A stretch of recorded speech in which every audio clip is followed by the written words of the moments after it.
இதனால யாரு மகிழ்ச்சி அடைகிறாங்களோ இல்லையோ நாங்க மகிழ்ச்சி அடைகிறோம். திமுக காரங்களுக்கு இப்ப செம குஷி. திமுக செயல்படுத்தி வர கலைஞர் மகளிர் உரிமை திட்டம், கட்டணமில்லா விடியல் பயணம்னு பழனிசாமி தான் நம்ம திட்டங்களை ஒண்ணு விடாம காப்பி அடிச்சு அறிக்கையாக வெளியிட்டு இருக்கிறார். 10 ஆண்டு ஆட்சியில் இருந்தோம், அதிமுக ஆட்சி சாதனைகள் திட்டங்கள்னு பட்டியல் போட அவர்கிட்ட எதுவும் இல்ல.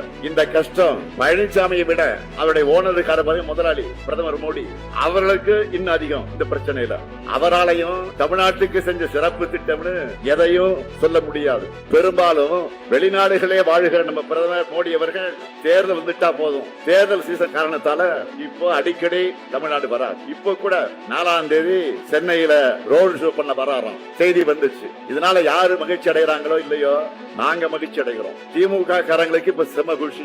ஏன்னு கேக்குறீங்களா? போன முறை 2024 தேர்தல் அப்போ இப்படித்தான் சென்னையில அவர் ரோடு ஷோ பண்ணார். நாம 40க்கு 40 முழு வெற்றி பெற்றோம்.